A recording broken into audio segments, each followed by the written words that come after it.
Penyihir jenius. Bab 276. Sebenarnya apa yang sedang terjadi? Elliot benar-benar bingung. Namun, tidak ada yang menjawab pertanyaannya, dan semua orang lain juga benar-benar bingung. Barulah ketika suara monoton dan dingin roh menara itu terdengar lagi, semua orang tiba-tiba terbangun. Sejumlah besar bentuk kehidupan telah terdeteksi mendekat, berlokasi 12 km di tenggara. Kontak diperkirakan akan terjadi dalam 3 menit. Elliot melirik pasukan di layar dengan ekspresi muram, menggertakkan giginya, dan memberi perintah. Menyerang. Tidak ada jalan untuk mundur sekarang. Kita tidak punya pilihan selain berjuang. Mereka memiliki 12 menara penyihir di pihak mereka, jadi peluang mereka untuk menang masih sangat tinggi. 3 menit berlalu begitu cepat. Kedua pasukan itu segera bertemu di padang gurun terbuka, seperti dua arus deras yang bertabrakan. Tanpa komunikasi apapun, pertempuran langsung meletus. Suara gemuruh teriakan perang yang memekakkan telinga tiba-tiba memenuhi langit. Dilihat dari udara, barisan depan kedua pasukan sudah terlibat dalam pertempuran sengit, pembantaian brutal yang menyerupai mesin penggiling daging.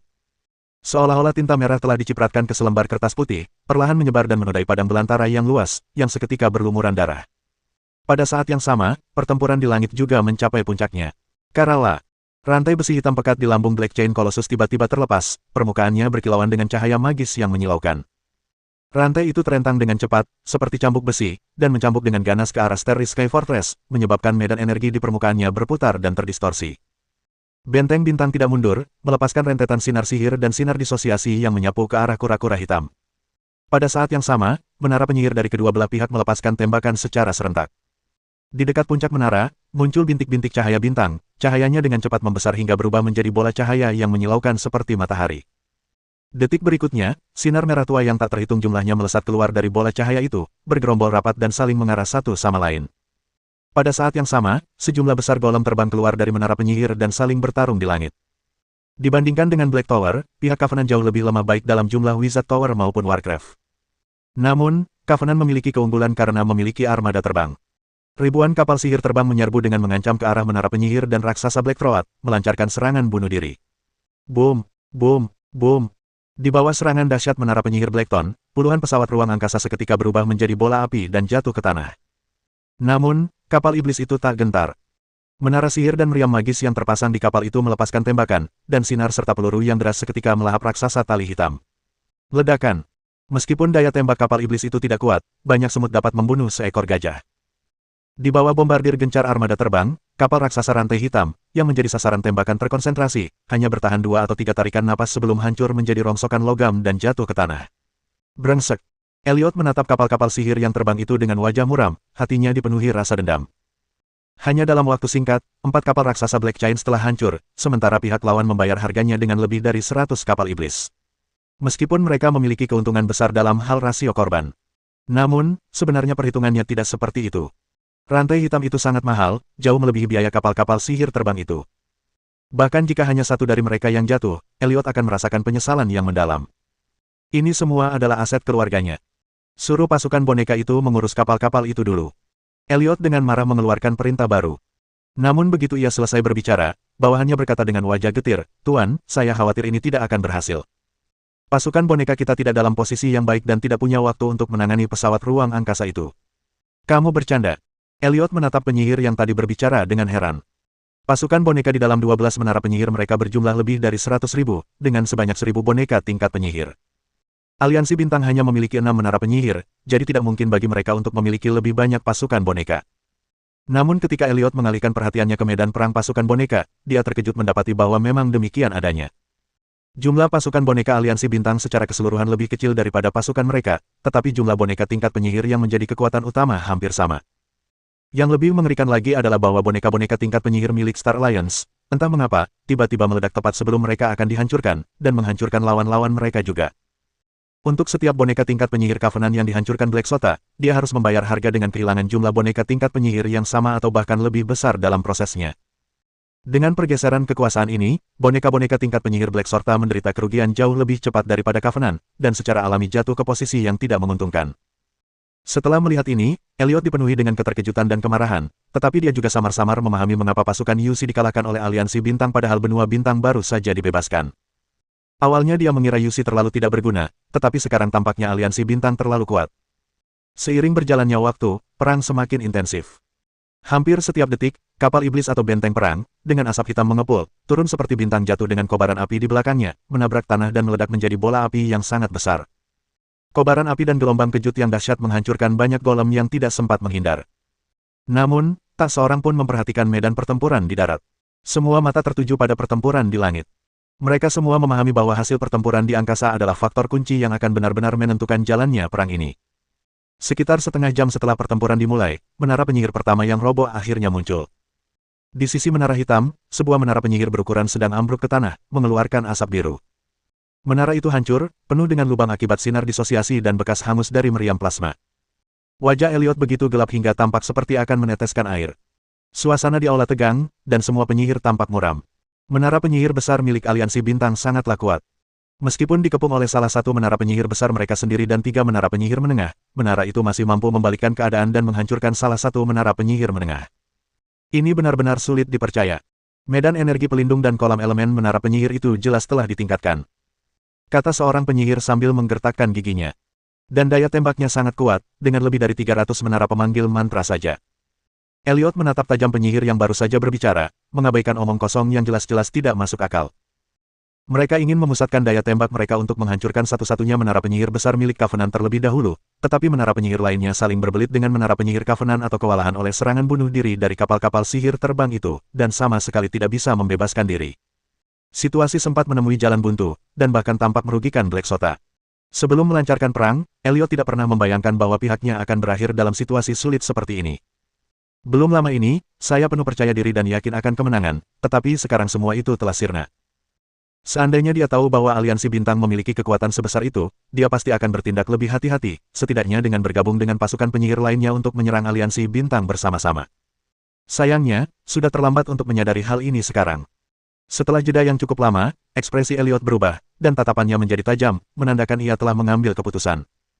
Semua menara penyihir sekarang berada di bawah kendali dan komando roh menara. Semua penyihir, bergeraklah segera. Karena kita tidak bisa mendapatkan keuntungan dalam kekuatan tempur dasar dan artefak perang, mari kita bersaing dalam kekuatan tempur tingkat tinggi. Dia menolak untuk percaya bahwa jumlah penyihir di Aliansi Bintang bisa melebihi jumlah penyihir di Black Sota. Untuk memaksimalkan keuntungannya, dia membawa lebih dari 400 penyihir bersamanya. Ada lebih dari 20 penyihir level 2 saja. Seiring berjalannya perang, menara penyihir kedua belah pihak telah kehabisan sebagian besar energinya, sehingga ancaman mereka terhadap para penyihir berkurang drastis. Oleh karena itu, setelah mendengar perintah Elliot, para penyihir Black Sota tidak melawan. Sebaliknya, mereka sangat ingin mencoba.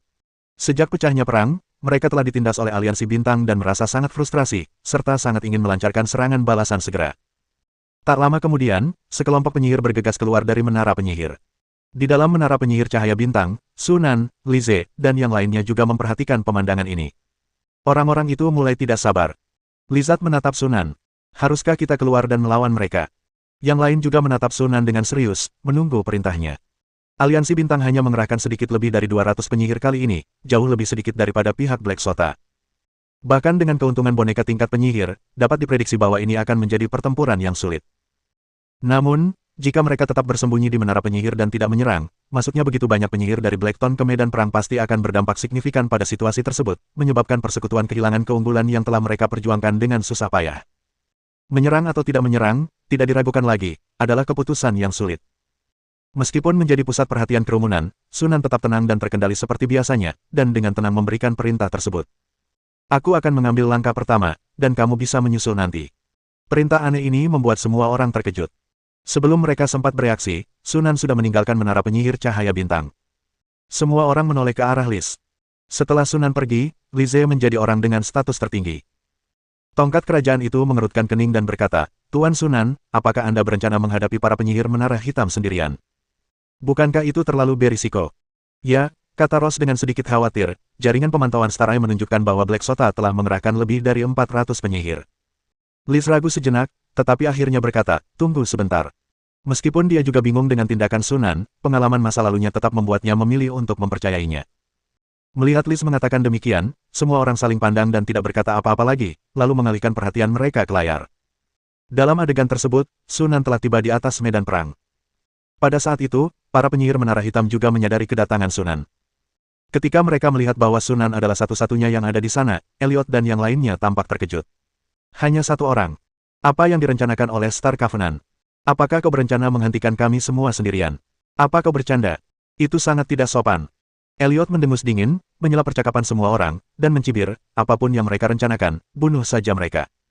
Jika para penyihir aliansi bintang bersembunyi di menara sihir mereka dan tidak mau keluar, itu bahkan lebih baik. Setelah berpikir sejenak, mata semua orang berbinar dengan niat membunuh yang mengerikan. Lebih dari 400 penyihir melayang di udara. Mereka tidak mengenakan baju zirah yang berkilauan atau memancarkan aura agung, tetapi medan energi spiritual yang terbentuk dari roh-roh yang tak terhitung jumlahnya yang tersebar saling berjalin dan menyatu, menutupi sebagian besar medan pertempuran. Perasaan berat dan menekan itu membuat orang merasa seolah-olah sebuah batu besar menekan jantung mereka, sehingga sulit bernapas. Para prajurit di bawah tanpa sadar mundur, menghindari pusat pertempuran para penyihir. Sebagai target langsung dari medan kekuatan mental, Sunan segera merasakan tekanan tak terlihat, berat dan stagnan, yang datang menghampirinya. Dia terkekeh, dan medan gaya zona terlarang mutlak menyebar, seketika menghilangkan tekanan tak terlihat yang menyelimuti seluruh tubuhnya. Segera setelah itu, spesialisasi bakat diaktifkan. Setelah menembus level 3 pencairan, tanda alkimia spesialisasi bakat ditingkatkan lebih lanjut, meningkatkan efek amplifikasinya pada kemampuan bakat lebih dari 3 kali lipat, hampir 4 kali lipat. Sebelum penyihir Black Sota sempat bergerak, Sunan menyerang lebih dulu. Dan langkah pertama yang dia lakukan adalah serangannya yang paling mematikan. Hujan bintang jatuh. Langit langsung gelap. Kegelapan tanpa batas dengan cepat menyapu seluruh langit, dan tiba-tiba muncul banyak sekali garis-garis bintang yang cemerlang, berkilauan dengan cahaya perak yang dingin di malam hari. Apa ini? Kemampuan berbakat. Kenapa kau berdiri di situ? Bunuh dia. Teriakan dingin Elliot mengejutkan semua orang, dan para penyihir Black Sota, menyadari bahaya tersebut, melancarkan serangan ke Sunan. Cahaya magis aneka warna itu menyapu ke arah Sunan seperti arus deras, tetapi tiba-tiba berhenti setelah memasuki jarak beberapa ratus meter darinya, seolah-olah bertabrakan dengan sesuatu yang tak terlihat, saling memusnahkan dan menghilang, dan akhirnya lenyap sepenuhnya ketika masih berjarak lebih dari 10 meter dari Sunan. Adegan ini membuat semua orang di Black Sota terdiam. Medan kekuatan pelindung. Tidak, itu tidak benar. Medan kekuatan pelindung tidak mungkin sekuat itu. Itu pasti semacam kemampuan bakat defensif. Dan yang itu adalah tanda alkimia. Elliot merasa ngeri. Bakat bertahan seperti apa yang mampu menahan serangan gabungan dari lebih dari 400 penyihir tanpa mengalami kerusakan sedikitpun.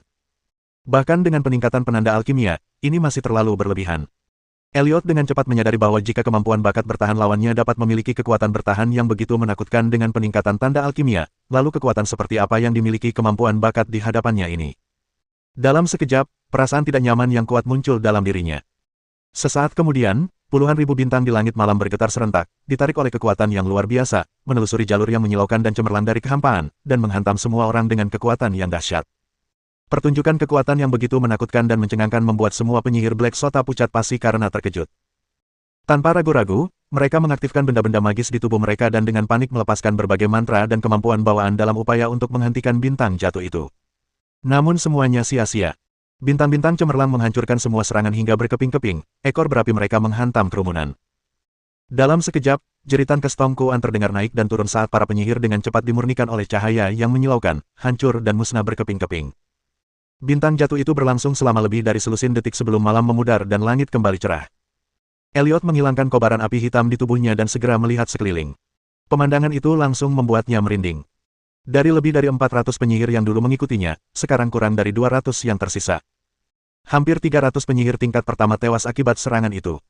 Di dalam menara penyihir cahaya bintang, Sang Tongkat dan yang lainnya menatap gambar-gambar di layar, mulut mereka kering dan pikiran mereka kacau, tidak mampu berbicara untuk waktu yang lama. Bab 277.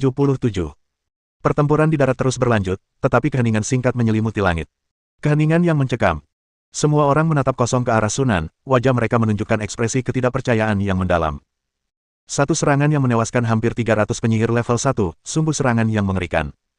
Apakah ini benar-benar sesuatu yang bisa dilakukan oleh penyihir level 3? Bahkan Elliot, keturunan dari roh sejati, pun tidak akan mampu melakukan ini. Sunan menghela napas lega. Hujan bintang jatuh dapat digunakan sebagai serangan target tunggal atau serangan area. Namun, kekuatan serangan area terlalu tersebar, sehingga memberikan kerusakan yang lebih sedikit pada individu. Serangan ini hanya dapat membunuh penyihir level 1 dan paling banyak melukai penyihir level 2. Masalah lainnya adalah alat ini mengonsumsi terlalu banyak energi. Serangan barusan telah menguras lebih dari setengah energi mentalnya, sehingga mustahil baginya untuk menggunakannya untuk kedua kalinya. Untungnya, tujuan tersebut telah tercapai. Pada saat itu, semua orang di menara penyihir cahaya bintang juga menyadari apa yang sedang terjadi, dan Lizard segera memberi perintah. Semuanya, bergerak. Semua orang merespons dengan antusias, ekspresi mereka cerah dan gembira. Serangan yang dilancarkan oleh Sunan ini mengembalikan kemampuan tempur tingkat tinggi kedua belah pihak ke kondisi yang kurang lebih setara, sehingga meningkatkan moral mereka secara signifikan. Saat para penyihir Covenant bergegas keluar dari menara penyihir, pertempuran baru kembali meletus.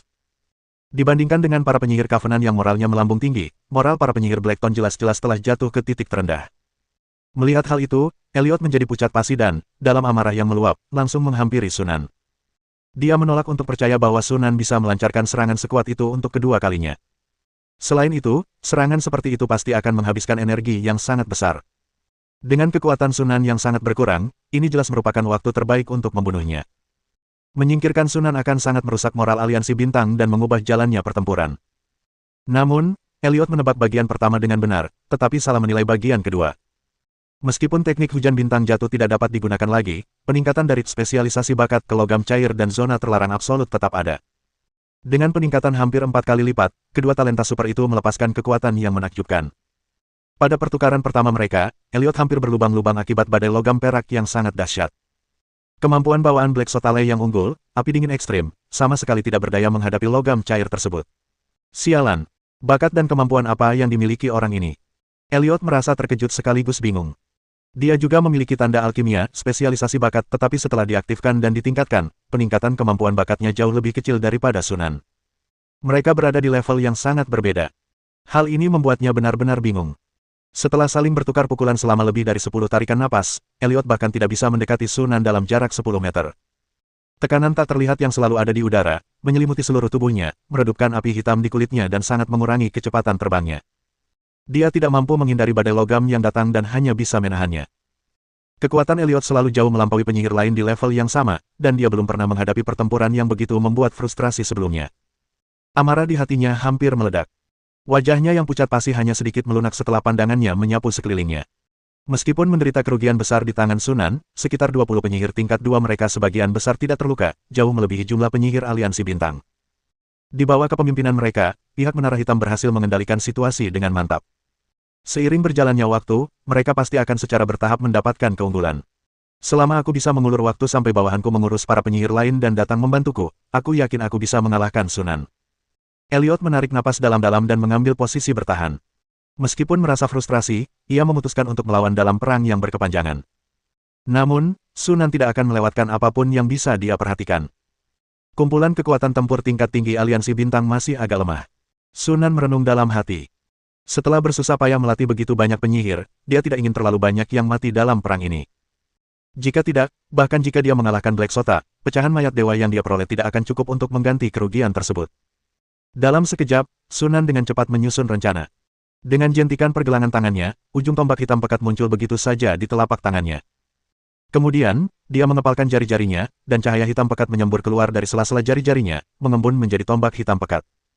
Busur-busur listrik tipis berwarna hitam berkedip dan menari-nari di permukaan tombak, memancarkan aura kekerasan yang mengerikan. Guntur hitam dari tahta kegelapan. Tatapan Elliot tertuju pada tombak hitam itu, secercah kejutan terpancar di matanya. Namun, ia segera menyadari ada sesuatu yang salah. Petir hitam dari tahta kegelapan hanyalah benda magis tingkat cahaya redup. Benda itu tidak mungkin memiliki aura yang begitu menakjubkan. Tombak hitam di tangan Sunan bahkan memberinya sensasi geli samar di kulit kepalanya. Namun, Elliot segera tak punya waktu untuk berpikir. Saat Sunan tiba-tiba melemparkan tombaknya, seberkas petir hitam langsung melesat menembus kehampaan dan melesat ke arahnya seperti meteor. Setelah berhasil menembus level 3 pencairan, Sunan juga mulai mensintesis dan memperkuat artefak penyihir.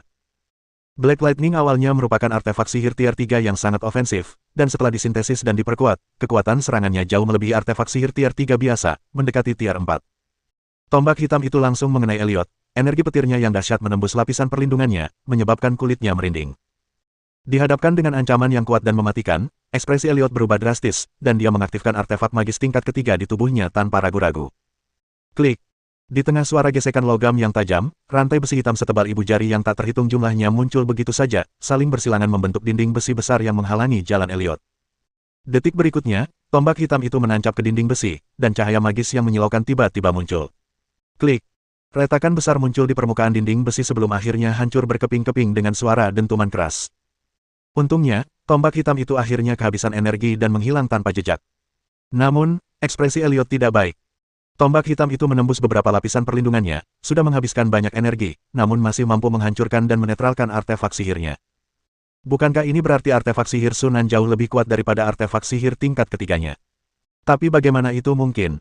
Perlu dicatat bahwa artefak magisnya diberikan kepadanya oleh ayahnya, seorang penyihir roh sejati. Di antara banyak artefak magis tingkat ketiga, artefak itu sudah cukup untuk dianggap kelas 1, namun tetap kalah dibandingkan artefak magis Sunan. Bagaimana mungkin pihak lain, seorang penyihir dari alam tertutup tanpa latar belakang atau koneksi, memiliki artefak penyihir tingkat 3 yang begitu kuat? Elliot dipenuhi keraguan dan ketidakpastian, tetapi sebelum dia bisa memahaminya, matanya tiba-tiba melebar. Dengan sekali gerakan pergelangan tangannya, Sunan mengeluarkan mata tombak hitam pekat identik lainnya di tangannya. Kamu bercanda. Tatapan Elliot kosong. Artefak magis tingkat 3 yang begitu kuat, Sunan ternyata memiliki lebih dari satu. Tertawa. Di tengah ledakan yang memekakkan telinga, kilat hitam lainnya melesat menembus udara. Ekspresi Elliot berubah drastis. Dia mengeluarkan teriakan tajam, dan api tiba-tiba berkobar di sekujur tubuhnya, menyelimutinya berlapis-lapis. Berbagai mantra pelindung dan benda-benda magis juga diaktifkan. Sesaat kemudian, kilat hitam menyambar tubuhnya dengan tepat. Klik. Suara pecahan kaca terdengar beruntun. Pada saat itu, banyak sekali benda magis di tubuh Elliot hancur dan rusak hingga melampaui batas pertahanannya, dan berbagai cahaya magis berkedip dan menghilang satu demi satu. Sebuah kilatan petir dahsyat meletus, menyelimuti Elliot sepenuhnya, dan dari situ terdengar jeritan yang mengerikan. Wow! Api hitam itu berkobar terang seolah-olah dalam semburan cahaya terakhir, bergelombang dan membakar saat melahap petir sebelum dengan cepat meredup, menampakkan sosok Elliot. Ia bukan lagi pria bersemangat seperti dulu. Penampilannya berantakan dan dipenuhi luka bakar akibat sambaran petir, bahkan jubahnya pun compang camping. Elliot belum pernah seberantakan ini, tetapi dia sama sekali tidak peduli dengan amarah saat ini. Dia menatap dengan mata terbelalak saat Sunan mengeluarkan ujung tombak hitam lainnya, wajahnya berkerut karena campuran teror dan keputusasaan. Sesaat kemudian, dia tiba-tiba menghilang dari tempat itu. Ketika muncul kembali, ia sudah berada ribuan meter jauhnya, dan kemudian ia menggunakan mantra teleportasi lain untuk berpindah ribuan meter lagi. Pada saat itu juga, Elliot benar-benar melupakan semua pikiran tentang kemenangan atau hal lainnya. Pikirannya hanya dipenuhi dengan gagasan untuk melarikan diri. Namun, mereka merasa takut dengan berbagai trik dan metode yang digunakan oleh Sunan. Melihat sosok Elliot yang melarikan diri, Sunan tersenyum kecut dan tanpa ragu melemparkan Black Thunder. Tertawa. Seberkas kilat hitam melesat sejauh beberapa kilometer dan menyambar Elliot dengan kecepatan kilat. Pihak yang terakhir sudah menghabiskan semua kartu andalannya di pertempuran sebelumnya, dan sekarang tidak punya pilihan selain dikalahkan oleh kilat hitam yang menyambar dengan wajah putus asa. Semburan cahaya yang menyilaukan tiba-tiba meledak di langit, seolah-olah matahari hitam muncul entah dari mana, dengan kilat yang berhamburan liar ke segala arah. Kemudian cahaya itu tiba-tiba padam, menyusut dengan cepat bersamaan dengan kilat, dan akhirnya menghilang sebagai titik hitam.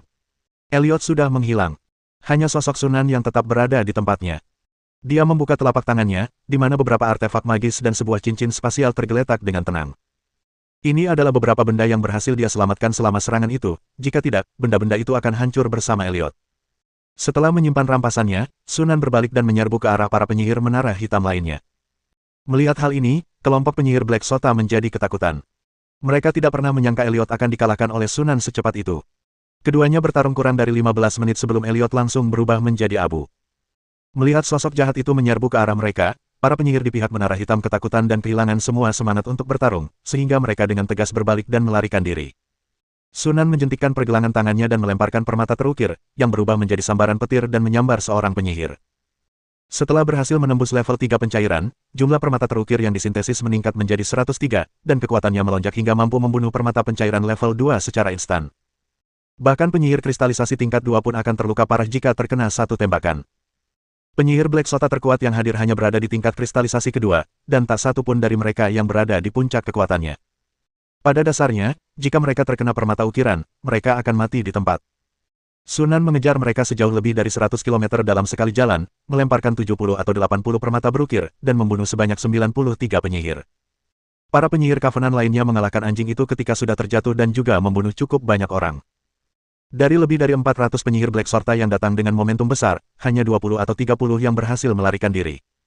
Ungkapan, kerugian besar, adalah pernyataan yang meremehkan. Ketika para penyihir berpangkat tinggi tewas atau melarikan diri, pasukan menara hitam di darat juga menjadi kacau. Terlepas dari golem dan menara penyihir yang terus melawan di bawah kendali roh menara, sisa pasukan dengan cepat runtuh. Di sisi lain, pasukan Covenant berada dalam semangat tinggi dan dengan cepat unggul, menyebabkan musuh mengalami serangkaian kekalahan. Dengan perkembangan perang hingga titik ini, kemenangan Covenant sudah pasti. Untuk berhasil merebut menara penyihir yang tersisa di menara hitam, Sunan memerintahkan semua orang untuk memperlambat serangan mereka, hanya mengurangi energi menara penyihir musuh, dan kemudian menghancurkannya dalam satu serangan setelah energi mereka habis.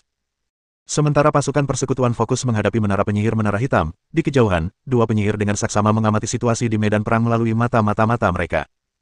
Ketika penyihir muda yang berada di garis depan melihat Elliot tewas dalam pertempuran dan para penyihir Black Sorta menderita kekalahan telak, cahaya aneh terpancar di matanya. Aku tidak pernah menyangka bahwa Covenant bisa mengirimkan begitu banyak pasukan. Cyril, yang berdiri agak di belakang pemuda itu, tersenyum dan berkata, aku sudah merasa ada yang tidak beres sebelumnya, tapi aku tidak menyangka aliansi bintang akan mengirim begitu banyak pasukan. Sepertinya mereka pasti telah menguasai semacam metode untuk mengangkut pasukan dengan cepat. Pemuda itu mengangguk sedikit, tetapi tidak terlalu memikirkannya. Ada banyak sekali metode magis di dunia sihir, dan sebagai keturunan roh sejati, dia telah melihat cukup banyak, jadi dia tidak terlalu terkejut. Sebaliknya, justru kekuatan yang ditunjukkan Sunanlah yang lebih menarik perhatiannya. Dilihat dari penampilan Sunan, dia seharusnya sudah mencapai level 3 pencairan. Dia bisa membunuh keturunan roh sejati seperti Elliot hanya dengan likuifaksi level 3. Tidak heran Maisa sangat menghargainya dan mengatakan bahwa dia memiliki peluang besar untuk menjadi penyihir roh sejati di masa depan. Cyril tersenyum tetapi tidak mengatakan apapun setelah mendengar kata-kata pemuda itu. Ia tahu bahwa Running World dan Maisa sama-sama keturunan roh sejati dan merupakan saingan. Mereka telah bersaing satu sama lain dalam banyak hal. Oleh karena itu, setelah Maisa merekomendasikan Star Covenant untuk menjadi organisasi afiliasi dari Codex of Wisdom, Running memperhatikan Star Covenant. Ini juga merupakan alasan utama mengapa Luoning membawanya ke sini. Sungguh suatu keajaiban bahwa seorang jenius seperti itu bisa lahir dari sebuah pesawat yang telah terisolasi selama 2000 tahun. Luoning menghela napas sejenak, lalu berbalik dan pergi. Mari kita kembali. Semakin sedikit fragmen mayat ilahi yang belum ditemukan. Tahta kegelapan telah melakukan pergerakan akhir-akhir ini, dan orang-orang itu mungkin akan segera melakukan pergerakan mereka. Cyril segera menindaklanjuti dan bertanya, menurut Anda siapa yang akan menjadi target tahta kegelapan, tuanku? Luoning terkekeh dan berkata, tahta kegelapan tidak bodoh. Kecuali dalam situasi seperti aliansi biru tua dan roh buas, mereka hanya akan menargetkan mereka yang lebih lemah dari mereka, yang tidak lebih dari pasukan penyihir kelas 2. Itu benar, Cyril setuju. Hanya ada sejumlah kecil kekuatan sihir yang telah memasuki alam kristal bumi. Selain beberapa kekuatan sihir besar dan organisasi afiliasi dari Kodeks Kebijaksanaan, hanya ada segelintir kekuatan sihir yang tersisa. Anda hanya dapat memilih satu dari tahta kegelapan, jadi pilihannya sangat terbatas. Menurut Anda, apa yang sebaiknya kita lakukan selanjutnya, Pak? Tanya Cyril kemudian. Luoning merenung sejenak, lalu perlahan berkata, bagian terpenting dari mayat ilahi, kepalanya, belum ditemukan. Kita akan memfokuskan upaya kita pada itu. Tidak banyak area yang belum dijelajahi di alam kristal bumi. Bab 278. Saat senja tiba, perang pun berakhir. Pasukan Covenant mulai membersihkan medan perang.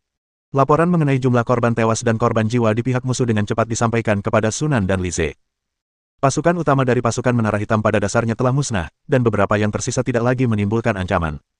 Mereka pada dasarnya telah mundur dari pertempuran ini. Lizard membolak-balik dokumen di tangannya, berbicara perlahan dan hati-hati. Sedangkan untuk kami, kerugian terbesar ada di armada udara. 7 dari 13 armada udara hancur total, dan 6 sisanya juga mengalami kerusakan dengan berbagai tingkat.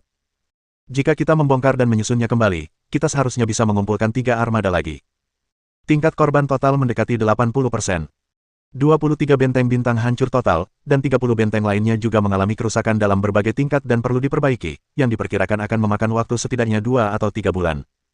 Sunan mengangguk dengan tenang. Hilangnya armada terbang dan benteng bintang itu sesuai dengan perkiraannya. Lagi pula, lawan mereka adalah menara penyihir. Waktu pengembangan Covenant pada akhirnya terlalu singkat, dan jumlah menara penyihir yang tidak mencukupi merupakan kelemahan yang jelas. Penciptaan armada terbang dan benteng bintang dimaksudkan untuk mengimbangi hal ini. Namun, sebagai kontras dengan kerugian yang sangat besar, keuntungan yang diperoleh juga sangat substansial. Di antara rampasan yang ditinggalkan oleh Menara Hitam terdapat 12 menara penyihir. 8 kecil, 3 sedang, dan 1 besar. Setelah diperbaiki dan direnovasi, ke-12 menara penyihir ini akan tersedia untuk digunakan oleh Covenant, yang akan sangat memperkuat upaya perang Covenant. Dibandingkan dengan 12 menara penyihir, kerusakan pertempuran pada armada terbang dan benteng bintang tiba-tiba tampak tidak berarti. Legiun Golem menderita sekitar 250.000 korban, tetapi kami berhasil merebut sekitar 130.000 Golem Black Sota dari medan perang.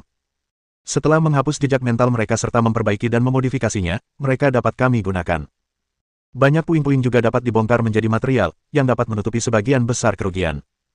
Para ksatria sihir menderita korban jiwa yang relatif sedikit, dengan kurang dari 10.000 orang.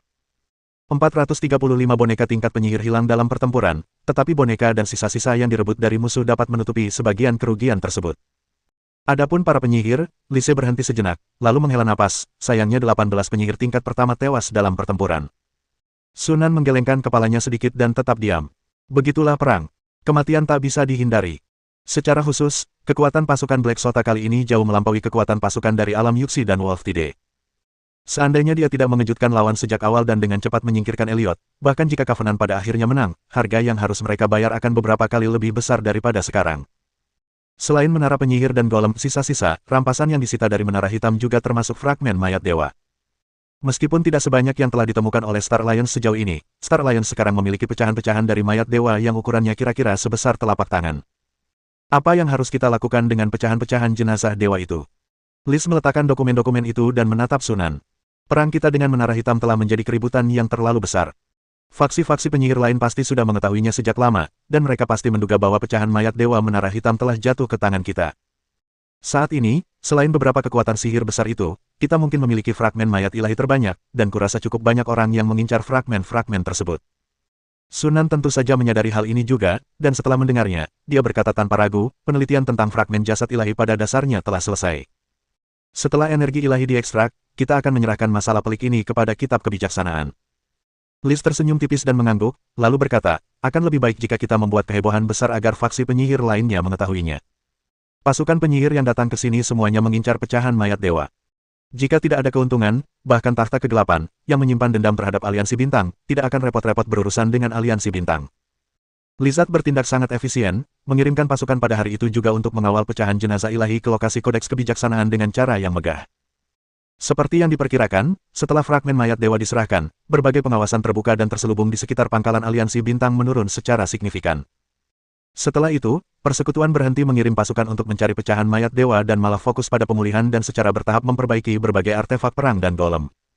Seiring waktu berlalu, semakin sedikit fragmen jasad ilahi yang belum ditemukan. Akibatnya, berbagai faksi penyihir mulai mengalihkan perhatian mereka satu sama lain, yang menyebabkan konflik yang sering terjadi dalam berbagai skala. Suasana di seluruh alam kristal bumi tiba-tiba menjadi sangat tegang, dipenuhi dengan bau mesiu yang siap meledak kapan saja. Saat bulan keempat penguncian alam kristal bumi dimulai, takhta kegelapan melancarkan serangan mendadak ke markas Raja Paus Laut, memusnahkan pasukannya dalam satu serangan. Setelah Black Sota, Sewell menjadi faksi penyihir kedua yang dieliminasi. Serangan terhadap takhta kegelapan tampaknya telah memicu perubahan besar, dan perang tiba-tiba meletus antara faksi-faksi penyihir utama. Hampir setiap hari, faksi-faksi penyihir saling menyerang, dan pertempuran tidak pernah berhenti. Dalam konteks ini, markas besar Covenant menjadi salah satu dari sedikit tempat yang damai. Setelah aliansi bintang menyerahkan pecahan mayat dewa, organisasi-organisasi yang berafiliasi dengan kodeks kebijaksanaan pada dasarnya mengikuti jejaknya, menyerahkan kentang panas tersebut. Ketika situasi memburuk dengan cepat, kode kebijaksanaan juga mulai memanggil organisasi-organisasi afiliasi untuk membantu dalam pertempuran. Cyril bahkan melakukan perjalanan khusus ke markas besar Covenant untuk mencoba membujuk Covenant agar bergabung dalam perang. Namun, Sunan menggunakan alasan bahwa aliansi bintang baru saja melewati pertempuran sengit dan perlu istirahat, dan hanya mengirim 2 legiun golem besar untuk mengatasi hal tersebut. Cyril tidak punya pilihan selain kembali dengan 2 legiun golem besar milik Covenant. Pertempuran terus-menerus ini berlangsung selama 2 bulan hingga suatu peristiwa tiba-tiba terjadi, yang pada saat itu berbagai faksi penyihir dengan suara bulat menghentikan serangan mereka. Jadi alasan mereka tiba-tiba berhenti adalah karena mereka menemukan kepala Raja Racun yang mematikan. Di ruang dewan, Sunan mendengarkan laporan Siemen lalu tampak berpikir. Ya, Guru, kata Sherman dengan yakin. Kepala sekolah berada di hutan pegunungan terpencil. Pasukan sihir utama, yaitu Aliansi Biru Tua, Takhta Kegelapan, Menara Lonceng Surgawi, dan Hutan Garis Keturunan, telah menutup area tersebut dan saat ini sedang dalam keadaan buntu. Pasukan sihir lainnya juga sedang menuju ke sana. Setelah 2 bulan perang, hanya sekitar selusin faksi penyihir yang tersisa di alam kristal bumi, 4 di antaranya adalah organisasi yang berafiliasi dengan kodeks kebijaksanaan. Seharusnya tidak seperti itu, tanya Valcardo. Seluruh bidang kristal bumi telah dicari secara menyeluruh, bahkan dasar laut yang dalam, tetapi tidak ada yang ditemukan. Mengapa kita tiba-tiba menemukan kepala Raja Beracun? Sherman menggelengkan kepalanya, aku tidak tahu soal itu. Lizard melanjutkan percakapan, mengatakan, Cyril datang lagi pagi ini, menuntut agar Covenant juga pergi ke lokasi kepala Raja Beracun. Tampaknya Codex of Wisdom juga bertekad untuk memperebutkan kepala ini. Haruskah kita setuju? Semua orang menatap Sunan, menunggu keputusannya. Sunan duduk di ujung meja, tatapan berpikir terpancar di matanya. Perebutan jenazah suci telah berlangsung selama setengah tahun, tetapi pertanyaan awal di hatinya masih tetap tak terjawab. Jadi mengapa pertempuran ini berubah menjadi perang saudara antar penyihir? Terlepas dari pertempuran sengit baru-baru ini di antara berbagai faksi penyihir, pasukan mereka di alam kristal bumi hanya mewakili sebagian kecil dari kekuatan keseluruhan. Dibandingkan dengan seluruh dunia sihir, itu hanyalah pertempuran berskala kecil. Para penyihir roh sejati bahkan tidak benar-benar terlibat. Setelah kita meninggalkan alam kristal bumi, semuanya akan kembali normal. Jika semuanya terus berlanjut seperti sekarang, tidak akan ada perang saudara dunia sihir sama sekali. Kecuali jika terjadi peristiwa besar di akhir perang yang memicu perang saudara di antara para penyihir. Sekarang tampaknya kepala raja berbisa yang mematikan itu kemungkinan besar adalah pemicunya. Rahasia apa yang mungkin tersembunyi di tempat kepala itu berada? Dalam sekejap, Sunan dengan cepat mengambil keputusan dan berkata dengan suara berat, setujui tuntutan kitab kebijaksanaan. Pasukan akan segera berangkat ke lokasi kepala raja yang telah mati karena diracun. Dia terdiam sejenak, lalu mengganti topik pembicaraan. Namun, Covenant tidak akan terlibat secara mendalam dalam pertempuran. Setelah mencapai tujuan mereka akan menempatkan pasukan terlebih dahulu di pinggiran, tidak terlalu mendekat, dan bersiap untuk mundur kapan saja. Kelompok itu saling memandang, tidak sepenuhnya mengerti maksud Sunan. Lais adalah orang pertama yang bereaksi, mengerutkan kening sambil bertanya, menurutmu ada bahaya di sana? Itu mungkin saja. Karena itu hanya spekulasi tanpa dasar faktual, Sunan tidak menjelaskannya dengan terlalu jelas. Kekuatan utama yang memperebutkan kepala raja beracun pastilah beberapa pasukan penyihir besar itu. Jika kita bergabung dalam pertempuran, kita hanya akan menjadi tambahan.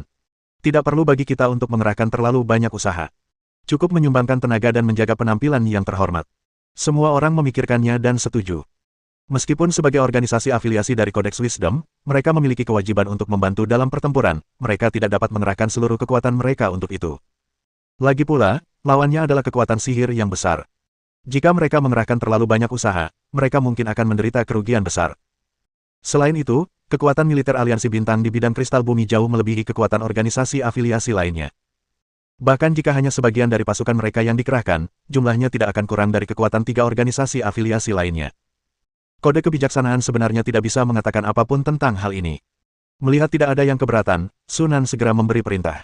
Ayo kita pergi sekarang. Baik, Pak. Semua orang merespons dengan antusias. Markas besar Covenant dengan cepat menjadi sibuk. Setelah 4 bulan perbaikan, armada terbang dan benteng bintang yang rusak dalam pertempuran Menara Hitam telah dipulihkan. Meskipun menara penyihir belum sepenuhnya diperbaiki, menara tersebut telah mendapatkan kembali kemampuannya untuk terbang.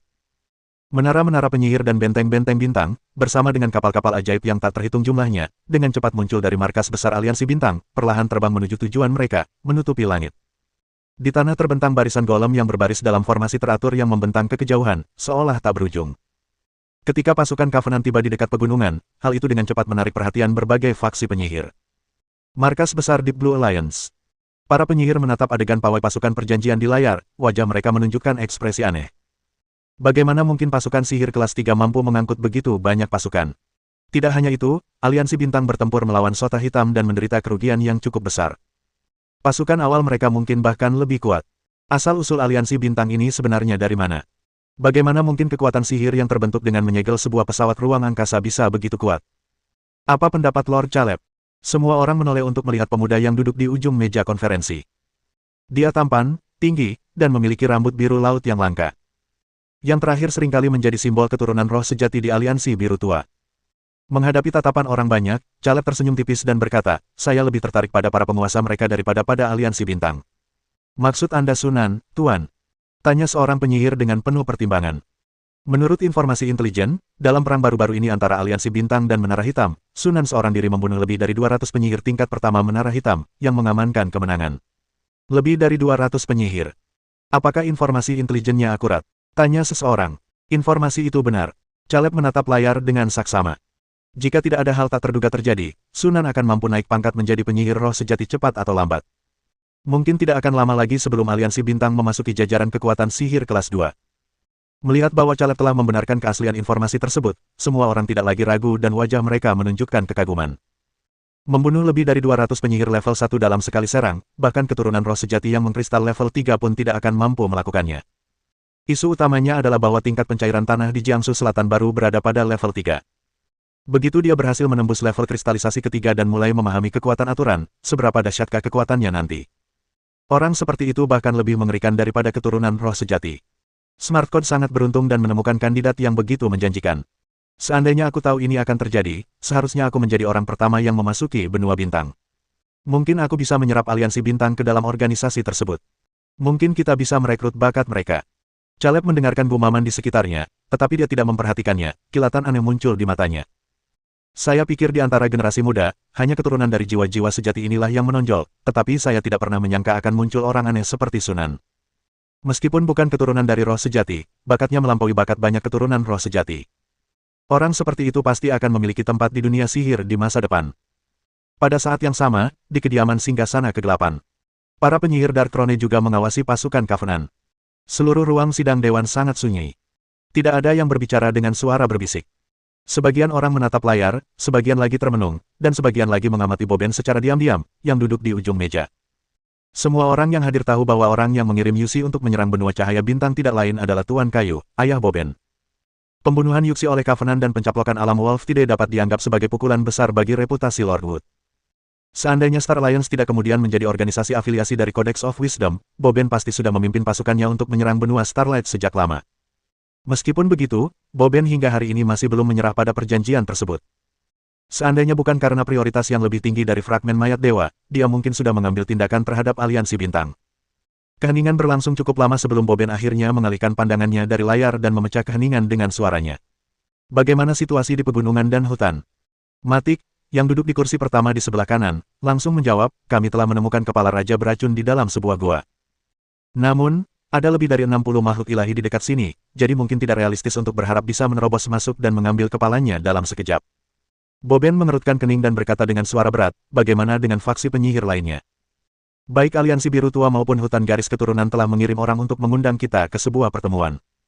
Dilihat dari niat mereka, mereka mungkin ingin memenggal kepala raja beracun. Pada titik ini, Matik berhenti sejenak, melirik Boben dengan hati-hati, lalu melanjutkan. Mengingat situasi saat ini, mustahil bagi faksi penyihir manapun untuk mendapatkan kepala tersebut meskipun ada halangan dari pihak lain. Bahkan jika mereka berhasil, mereka kemungkinan besar akan menghadapi serangan dari pihak lain. Oleh karena itu, saya pikir membaginya secara merata bukanlah pilihan yang buruk. Boben terdiam sejenak, lalu mengangguk sedikit. Mari kita adakan pertemuan. Bab 279. Berbagai kekuatan sihir mengadakan pembicaraan dan memutuskan untuk membagi kepala raja beracun secara merata. Pada hari kedua setelah tiba di pegunungan, Ciril membawa kabar baru kepada Sunan. Haruskah kita membaginya secara merata? Mata Sunan sedikit berkedip. Hasil ini cukup masuk akal. Tubuh para dewa sangat berbeda dari tubuh makhluk hidup biasa. Mereka tidak memiliki konsep organ vital atau bagian penting lainnya. Kepala, tenggorokan, dan jantung tidak berbeda dengan bagian tubuh lainnya. Sebuah kepala tidak lebih berharga daripada sepotong anggota tubuh dengan ukuran yang sama. Oleh karena itu, tidak mengherankan jika kepala raja berbisa itu terbagi rata. Kemungkinan besar karena terlalu banyak faksi penyihir yang terlibat, dan tidak ada satu pihak pun yang yakin dapat mengambil semuanya untuk diri mereka sendiri, maka tercapai kesepakatan untuk membaginya secara merata. Kira-kira berapa banyak fragmen jasad ilahi yang masih belum ditemukan? Sunan bertanya lagi. Kurasa kau seharusnya sudah memeriksa jumlah fragmen jasad ilahi yang kau miliki, kan? Ciril menatap Sunan dengan heran dan tak kuasa menahan napas. Terkadang aku benar-benar curiga bahwa kau adalah penyihir senior yang telah hidup selama 5 atau 6 ribu tahun, dan kau memiliki pemahaman yang begitu mendalam tentang cara kerja kekuatan sihir utama. Benar, kita memang bertukar informasi. Sekarang yang kurang hanyalah kepalanya. Begitu kita mendapatkannya, mayat raja beracun akan lengkap. Tiba-tiba, Lizard bertanya dengan penasaran, faksi penyihir mana yang telah mengumpulkan fragmen mayat dewa terbanyak? Ciril merentangkan tangannya dan berkata, menara lonceng surgawi, mereka selalu sangat efisien dalam hal-hal yang berkaitan dengan para dewa. Setelah beberapa kata santai, Ciril mengarahkan percakapan kembali ke topik utama. Besok, faksi-faksi penyihir utama akan mengirim sejumlah orang untuk bekerja sama dalam menangani makhluk-makhluk ilahi di pegunungan dan hutan. Tuan Luoning telah menginstruksikan bahwa pertempuran ini tidak memerlukan partisipasi organisasi afiliasi. Kalian dapat bersiap untuk evakuasi. Setelah kita menemukan kepala raja beracun dan mendapatkan bagian kita, pertempuran ini akan berakhir, dan kalian kemudian dapat meninggalkan alam kristal bumi. Setelah menyampaikan pesan tersebut, Ciril tidak berlama-lama dan bergegas kembali ke markas besar Wisdom Codex untuk mempersiapkan pertempuran yang akan datang. Ini akhirnya akan berakhir. Lais menghela napas lega. Ini juga merupakan kali pertama dia berpartisipasi dalam memimpin perang antar dimensi, dan dia adalah komandan terkuat selain Sunan, jadi tekanan yang dia alami sungguh tak terbayangkan. Meskipun perebutan kekuasaan hanya berlangsung selama sedikit lebih dari 6 bulan, baginya itu terasa seperti selamanya. Apakah sudah berakhir? Mata Sunan sedikit berkedip. Dia semakin yakin bahwa pemicu perang saudara dunia sihir kemungkinan besar adalah kepala raja beracun. Operasi ini mungkin tidak berjalan semulus yang dibayangkan Ciril dan timnya. Ada apa? Melihat Sunan termenung, Liz bertanya kepadanya dengan bingung. Sunan menggelengkan kepalanya dan berkata, perintahkan semua pasukan untuk menaiki menara penyihir, benteng bintang, dan kapal sihir, dan bersiaplah untuk evakuasi kapan saja. Setelah lebih dari setengah tahun berperang, Legiun Golem Covenant menderita kerugian besar dan jumlahnya berkurang drastis. Dengan tambahan 12 menara penyihir yang disumbangkan oleh Blackton, menara penyihir dan Warcraft Covenant kini lebih dari mampu menampung semua pasukannya, bahkan tanpa kubus. Lise melirik Sunan dengan ekspresi bingung, lalu mengangguk setuju tanpa berkata apa-apa lagi dan berbalik untuk melaksanakannya. Keesokan harinya, tepat tengah hari, sekelompok penyihir berkumpul di pintu masuk hutan pegunungan. Mengingat mereka berurusan dengan makhluk ilahi, faksi-faksi penyihir utama mengirimkan setidaknya penyihir tingkat 2. Di barisan terdepan berdiri sekitar selusin keturunan roh sejati, yang sebagian besar adalah pemimpin dari berbagai pasukan sihir. Energi spiritual dari ratusan penyihir elit saling terjalin, membentuk medan spiritual yang kuat yang menyelimuti pegunungan dan hutan. Bahkan dari kejauhan, gelombang penindasan dapat dirasakan. Sunan menatap ke kejauhan, mengamati ratusan penyihir, yang dipimpin oleh keturunan roh sejati, terbang menuju pegunungan dan hutan. Tak lama kemudian, fluktuasi partikel energi yang dahsyat meletus di pegunungan dan hutan. Menurut Cyril, lebih dari 60 makhluk ilahi berkeliaran di hutan, menjadikannya kelompok makhluk ilahi terbesar yang pernah ditemui hingga saat ini. Banyak di antara mereka telah mencapai level kedua, dan bahkan 2 atau 3 orang telah mencapai level ketiga. Namun, bahkan dengan barisan yang begitu kuat yang menyatukan kekuatan tempur tingkat tinggi dari berbagai pasukan sihir, para dewa tetap tidak mampu menandingi mereka. Sunan dapat merasakan dengan jelas bahwa fluktuasi energi ilahi di pegunungan dan hutan menurun dengan cepat. Sekitar setengah jam kemudian, fluktuasi partikel energi di hutan benar-benar berhenti, menandakan bahwa pertempuran telah berakhir. Setelah itu, selama Anda memasuki gua dan mendapatkan kepala raja yang diracuni mematikan, operasi akan dianggap sukses sepenuhnya. Sekarang kita akan melihat rahasia apa yang tersembunyi di dalam gua. Kilatan cahaya muncul di mata Sunan. Pada saat yang sama, tim yang dibentuk oleh aliansi penyihir telah tiba di pintu masuk gua.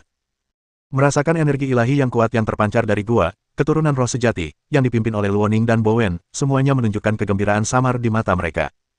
Luoning dan Bowen saling bertukar pandang lalu melangkah masuk ke dalam gua berdampingan. Keduanya adalah anggota terkemuka dari generasi muda keturunan roh sejati, dan dalam operasi ini, mereka secara alami dianggap sebagai pemimpin dari kelompok masing-masing. Untuk mencegah pihak lain melakukan tindakan sabotase, langkah terakhir ini tentu saja perlu dilakukan bersama-sama. Para penyihir lainnya tetap berada di luar dan menunggu. Gua itu tidak besar, hanya 2 atau 300 meter persegi. Dinding gua tidak rata dan dipenuhi tonjolan tajam. Terdapat juga banyak jejak kaki hewan di tanah, yang jelas-jelas ditinggalkan oleh makhluk ilahi di luar. Begitu memasuki gua, perhatian Ronin dan Boben langsung tertuju pada sesuatu di tanah di bagian dalam gua. Itu adalah kepala yang sangat besar, dengan kulit berwarna biru kehijauan dan wajah yang jelek dan ganas. Bagian atas kepala yang botak itu ditutupi oleh pertumbuhan daging yang lebat. Kulit pertumbuhan itu bulat dan tipis, dan nanah hijau di dalamnya dapat terlihat samar-samar. 2 taring tajam mencuat dari bibir atasnya, berkilauan dengan cahaya dingin dan menyeramkan. Meskipun itu hanya kepala dewa yang jatuh, ketika mereka menghadapinya dari jarak dekat, bahkan tokoh-tokoh kuat seperti Ronin dan Boben merasakan tekanan yang tak terlukiskan datang menghampiri mereka. Sebuah kekuatan misterius memasuki kedalaman kesadaran mereka, berubah menjadi doa-doa dan nyanyian-nyanyian samar yang berputar-putar, berusaha mempengaruhi kehendak mereka. Boben mendengus dingin dan seketika mengusir pikiran-pikiran itu dari benaknya dengan mengerahkan energi mentalnya. Pada saat yang sama, mata Luoning hanya tampak kosong sesaat sebelum dengan cepat kembali jernih. Bahkan dewa-dewa yang telah mati pun memiliki kekuatan yang begitu dahsyat. Kita hanya bisa membayangkan betapa menakutkannya dewa-dewa yang masih hidup. Luoning menghela napas. Boben meliriknya dari samping dan mencibir, dewa bukanlah apa-apa. Berapa banyak dewa yang telah mati di tangan para penyihir. Suatu hari nanti aku juga akan membunuh para dewa dengan tanganku sendiri dan membawa mayat mereka kembali ke laboratorium sebagai bahan. Luoning tersenyum tipis dan berkata, ambisi yang bagus. Aku serahkan masalah penyegelan kepala Raja Racun Mematikan itu padamu. Boben mengerutkan bibir tetapi tidak menolak. Dengan sebuah pikiran, kulit di bahunya retak, dan serpihan tulang pucat muncul, dengan cepat membesar menjadi cakar tulang raksasa yang menjangkau kepala dewa di tanah. Namun pada saat itu juga, Raja Beracun yang sebelumnya diam dan tak bersuara tiba-tiba membuka matanya, pupil matanya yang berwarna abu-abu kehijauan menatap dingin ke arah cakar tulang yang terulur. Sesaat kemudian, awan tebal gas beracun tiba-tiba meletus. Saat bersentuhan dengan gas beracun, cakar tulang itu mendesis seolah-olah terkena asam sulfat pekat, cepat terkikis dan membusuk, dan korosi terus menyebar ke atas. Ekspresi Boben berubah drastis, dan dia dengan tegas memutus cakar tulang itu. Apa yang telah terjadi? Ekspresi Luoning juga berubah. Tatapannya tertuju pada kabut beracun, dan cahaya biru samar muncul di matanya. Kabut beracun yang tadinya tebal dan kabur dalam pandangannya tiba-tiba menjadi jernih, dan situasi di dalamnya secara bertahap terlihat. Kepala Raja Racun Mematikan itu meleleh dengan cepat seperti mentega panas, berubah menjadi bola daging menjijikkan yang dengan cepat membesar hingga setinggi 2 meter. Mendesis. Tiba-tiba, bola daging itu terbelah, dan sesosok mengerikan muncul dari dalamnya. Mengaum. Raungan binatang purba bergema di dalam gua, menyebabkan tanah dan bebatuan berjatuhan dari dinding gua. Monster yang muncul dari bola daging itu tingginya sekitar 2 meter. Ia adalah makhluk humanoid yang kuat dengan kulit tebal berwarna hijau gelap. Wajah iblisnya tampak seperti tengkorak dengan rahang yang menonjol. Otot-ototnya menonjol, tubuhnya sedikit membungkuk, dan kedua cakarnya berbentuk seperti pisau tajam. Makhluk ilahi. Boben mengerutkan kening. Itu tidak benar. Ekspresi Luoning menjadi sangat serius pada suatu titik. Makhluk ilahi adalah makhluk yang berubah dari makhluk ilahi. Mereka tidak mungkin keluar dari mayat dewa. Setelah diingatkan oleh Luoning, Boben sepertinya menyadari sesuatu, dan wajahnya langsung berubah sangat jelek. Sebuah kekejian ilahi. Kemungkinan besar, kekejian ilahi adalah makhluk yang menakutkan. Ini adalah kesepakatan yang diketahui oleh semua orang di dunia sihir. Asal-usul asli dari makhluk keji ilahi tidak mungkin diverifikasi. Beberapa mengatakan bahwa makhluk keji ilahi adalah senjata hidup yang diciptakan dalam perang antar dewa di zaman kuno, sementara yang lain percaya bahwa makhluk keji ilahi berasal dari eksperimen yang gagal dengan kekuatan ilahi. Namun, setelah bertahun-tahun melakukan penelitian, satu-satunya cara para penyihir dapat memastikan kelahiran makhluk mengerikan ilahi adalah dengan memastikan bahwa mayat dewa yang telah mati mengalami mutasi dalam keadaan tertentu, sehingga melahirkan makhluk mengerikan ilahi.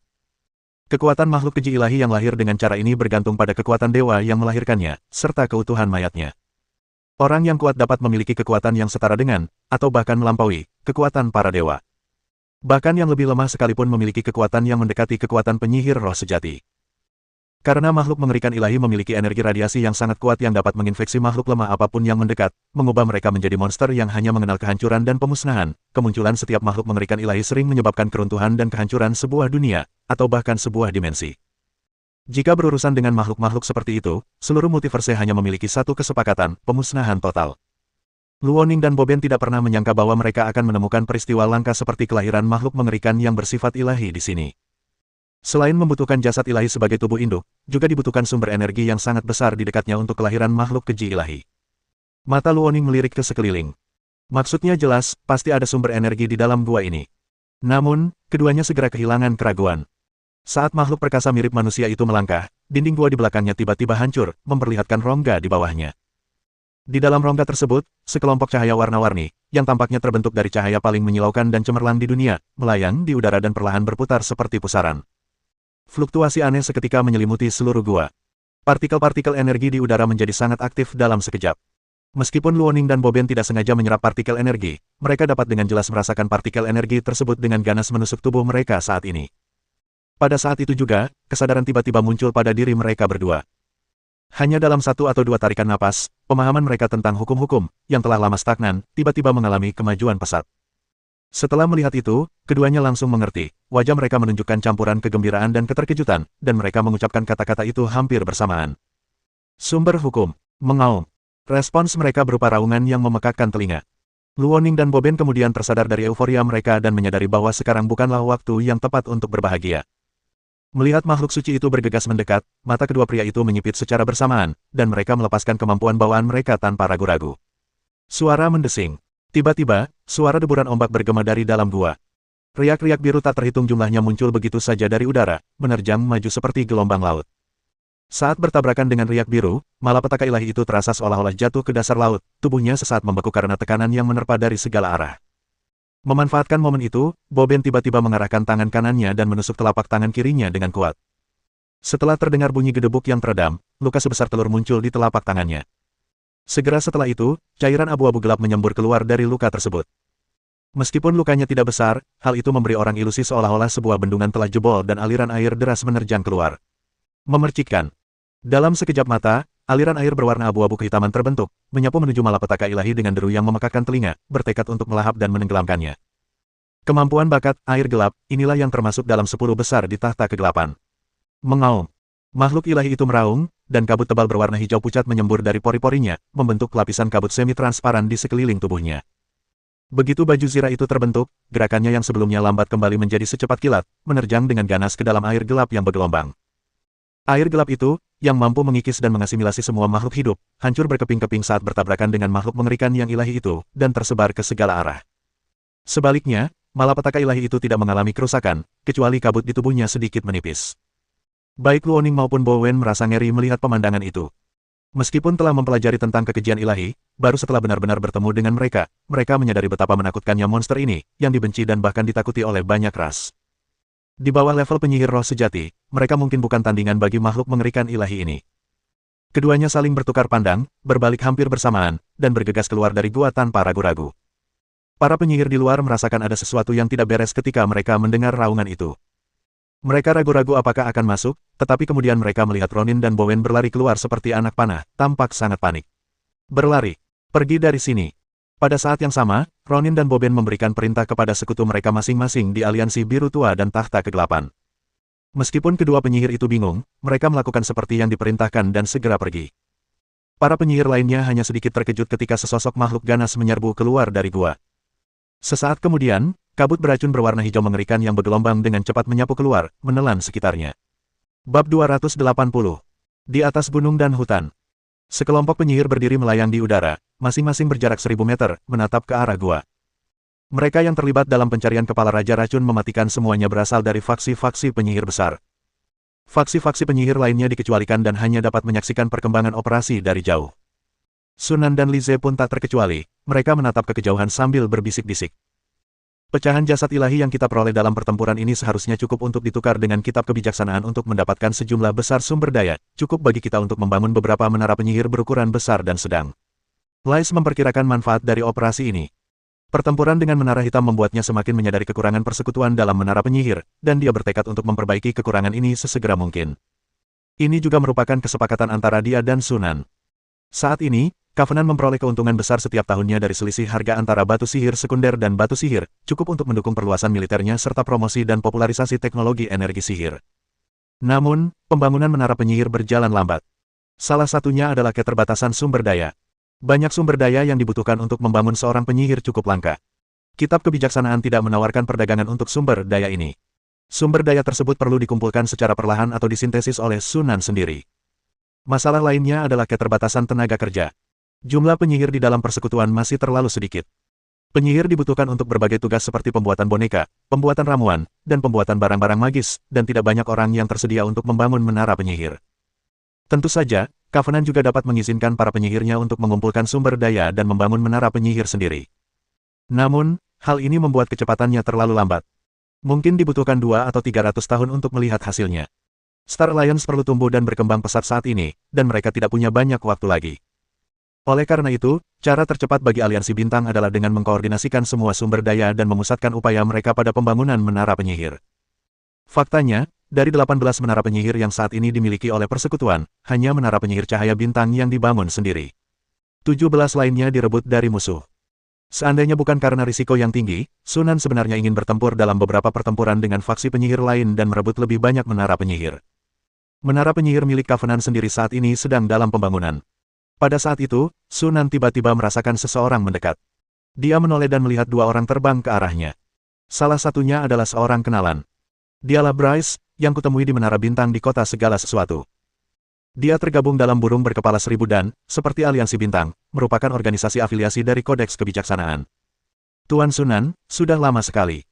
Bryce menyapa mereka dengan senyum lebar sebelum memperkenalkan orang-orang di sekitarnya.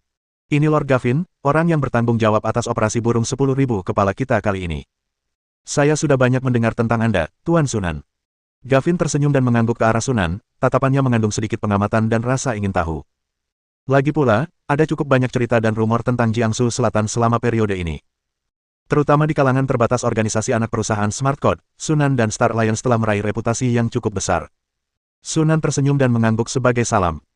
Menurut informasi yang diberikan oleh Cyril, pemimpin tim burung berkepala 1000 kali ini juga merupakan keturunan dari roh sejati, bernama Gavin, yang jelas-jelas adalah orang yang ada di depan mereka. Para Black Sota itu brutal dan kejam. Banyak penyihir 10.000 burung kita telah tewas di tangan para penyihir hitam itu. Lord Sunan telah membuat Black Sota menderita kerugian besar kali ini. Sungguh menggembirakan. Gavin tertawa terbahak-bahak. Sunan akhirnya mengerti mengapa pihak lain tiba-tiba datang menghampirinya. Ternyata mereka datang untuk berterima kasih kepadanya. Tampaknya burung berkepala 1000 sangat membenci Black Sota. Kami hanya membalas, kata Sunan sambil tersenyum tipis. Bagaimanapun juga, Lord Sunan dan Aliansi Bintang benar-benar mengejutkan banyak orang dengan mengalahkan pasukan yang dipimpin oleh Elliot. Setelah memberikan beberapa pujian lagi, Gavin tiba-tiba mengganti topik pembicaraan. Namun, Black Sota selalu menyimpan dendam. Aliansi Bintang telah membuat mereka menderita kerugian besar kali ini, mereka tidak akan pernah melupakannya. Mata Sunan sedikit berkedip saat dia berkata, apakah Tuan Gavin berpikir bahwa Black Sota akan memulai perang? Dengan adanya Codex of Wisdom di belakang kita, kecil kemungkinan Black Sota akan memulai perang, kata Gavin penuh makna. Namun, tak dapat dihindari bahwa mereka akan menggunakan beberapa taktik licik. Lebih baik berhati-hati daripada menyesal. Jika Covenant bentrok dengan Black Sota, kami, Tausan Hedetbard, akan dengan senang hati menawarkan bantuan. Sunan menatap Gavin dalam-dalam. Ternyata dia ingin bergabung dengan aliansi bintang untuk menghadapi Black Sota. Namun, ini adalah kabar baik bagi perjanjian tersebut. Di luar alam kristal bumi, masih ada kesenjangan yang cukup besar antara aliansi bintang dan kekuatan sihir kelas 2 tingkat atas seperti Black Sota. Jika mereka bergabung dengan aliansi burung berkepala 1000, tekanan untuk menghadapi Black Sota secara langsung akan berkurang. Kalau begitu, saya akan menerimanya tanpa ragu-ragu. Melihat Sunan setuju, senyum Gavin semakin lebar. Sebagai sekutu di front yang sama, sudah sepatutnya kita saling membantu. Setelah mencapai kesepakatan kerjasama, suasana antara kedua pihak menjadi semakin ramah, dan percakapan mereka menjadi semakin harmonis. Namun pada saat itu, fluktuasi partikel energi yang sangat kuat tiba-tiba muncul di kejauhan. Dalam sekejap, keempat orang yang hadir menoleh untuk melihat ke kejauhan. Energi ilahi yang begitu dahsyat. Mata Gavin berbinar takjub. Bryce bertanya dengan ragu, apakah itu makhluk ilahi? Sunan menggelengkan kepalanya, ekspresinya serius, dan berkata, makhluk ilahi tidak mungkin memiliki tingkat energi ilahi seperti ini. Bahkan dia pun merasakan merinding saat merasakan energi ilahi itu. Benar sekali. Gavin setuju dengan pernyataan Sunan. Itu jelas bukan makhluk ilahi. Sebagai sesama penyihir kristalisasi tingkat 3, dia bisa merasakan kekuatan dan kengerian energi ilahi itu dengan lebih dalam. Mungkin ada makhluk ilahi yang dapat mencapai tingkatan ini, tetapi mereka tidak akan pernah muncul di alam kristal bumi saat ini. Pasti ada sesuatu yang terjadi di dalam gua sana. Setelah semburan energi ilahi, ratusan fluktuasi partikel energi yang kuat meletus dari arah gua tersebut. Jelas bahwa semua penyihir yang terlibat dalam operasi tersebut telah melakukan gerakan mereka. Yang mengejutkan Sunan dan yang lainnya, 7 atau 8 fluktuasi partikel energi lenyap dalam sekejap. Sunan dan Gavin saling bertukar pandang, ekspresi mereka langsung berubah menjadi sangat serius. Jelas sekali bahwa pada saat itu, setidaknya 7 atau 8 penyihir terluka parah atau bahkan tewas. Perlu dicatat bahwa penyihir terlemah yang terlibat dalam operasi tersebut adalah penyihir tingkat 2, dan ada juga 7 atau 8 penyihir tingkat 3 yang merupakan keturunan roh sejati. Namun mereka menderita korban jiwa yang sangat besar dalam sekejap. Kita bisa membayangkan betapa besar masalah yang mereka hadapi. Sunan menarik napas dalam-dalam, menyadari bahwa dugaannya akhirnya menjadi kenyataan. Tanpa ragu-ragu, dia dengan tegas berkata kepada Liz, perintahkan pasukan untuk mundur, semakin jauh dari sini semakin baik. Begitu blokade dimensi dicabut, segera buka portal dimensi untuk meninggalkan dimensi kristal bumi. Lizard sedikit terkejut, tetapi dengan cepat pulih dan mengangguk dengan serius. Jadi begitu. Mengingat kembali tindakan Sunan sebelumnya, dia samar-samar menyadari bahwa Sunan mungkin sudah menduga hal ini akan terjadi. Sekali lagi, Sunan membuktikan pandangannya yang jauh ke depan, dan tentu saja dia tidak keberatan dengan perintah Sunan saat ini. Lizard segera berbalik kembali ke markas sementara Covenant untuk melaksanakan perintah evakuasi. Gavin dan Bryce saling memandang, agak bingung. Tampaknya sesuatu yang tak terduga memang telah terjadi di gua itu, tetapi saat ini, hutan tersebut dipenuhi oleh pasukan yang terdiri dari lebih dari selusin penyihir. Dengan jutaan pasukan dan ribuan penyihir, kekacauan apapun tidak akan bisa diredam kecuali jika seorang penyihir roh sejati turun tangan. Penarikan diri yang terburu-buru seperti itu tampaknya merupakan reaksi berlebihan. Namun, Sunan tidak memperhatikan perubahan ekspresi mereka, dan tetap memusatkan pandangannya ke arah gua tersebut. Dia sekarang yakin bahwa memang ada sesuatu yang terjadi menjelang akhir pertempuran. Karena peristiwa semacam itu bisa menjadi pemicu perang saudara dunia sihir, kemungkinan besar hal itu akan sangat berbahaya. 7 atau 8 fluktuasi partikel energi yang lenyap dalam sekejap barusan tanpa diragukan lagi membuktikan hal ini. Yang membuatnya penasaran adalah apa sebenarnya yang telah terjadi. Untuk berjaga-jaga, Sunan memutuskan untuk membiarkan pasukan aliansi bintang mundur terlebih dahulu, sementara dia tetap tinggal di belakang. Jika dia sendirian, akan lebih mudah baginya untuk melarikan diri. Dalam waktu singkat setelah Sunan mengeluarkan perintah tersebut, situasi di kejauhan berubah lagi. Sejumlah sosok melesat ke langit, melarikan diri ke segala arah dalam keadaan panik.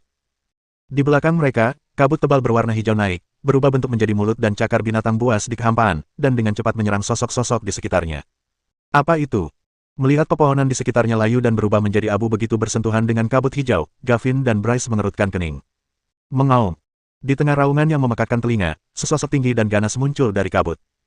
Dalam sekejap, ia muncul di belakang seorang penyihir dan mengayunkan cakarnya dengan ganas. Cih!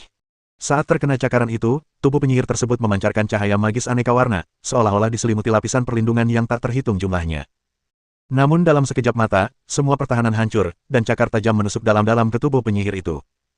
Penyihir itu hanya sempat mengeluarkan jeritan singkat sebelum seluruh tubuhnya meleleh menjadi genangan lendir. Monster jenis apa itu? Gavin merasa ngeri. Dia mengenali penyihir itu. Dia adalah penyihir pencairan tingkat 3 dari Savage Spirits, namun dia dibunuh oleh monster itu bahkan sebelum dia bisa bertahan dalam pertarungan satu kali pun. Sebenarnya asal-usul monster itu dari mana? Menyadari keadaan semakin memburuk, Gavin tidak berlama-lama. Dia memberitahu Sunan dan buru-buru membawa Bryce kembali ke markas sementara mereka. Monster itu melesat di udara dan membunuh lebih dari selusin penyihir dalam sekejap mata. Para penyihir tingkat 2 atau 3 yang perkasa itu, yang cukup kuat untuk menaklukkan alam yang lemah, ternyata rapuh seperti semut di tangan monster, mudah dihancurkan seperti sayuran atau semangka. Monster itu. Sunan mengamati dari jauh, ekspresinya berubah-ubah ragu-ragu. Monster itu memancarkan energi ilahi yang sangat kuat, namun sama sekali berbeda dari makhluk ilahi biasa, dan ia juga membawa aura yang sangat jahat. Ini seperti kutukan ilahi. Sunan tiba-tiba menyadari bahwa ingatan-ingatan samar muncul di benaknya. Meskipun penampilan mereka sangat berbeda, aura monster itu sangat mirip dengan aura makhluk mengerikan ilahi dalam ingatannya. Tak heran Ronin dan Boben melarikan diri dalam kepanikan.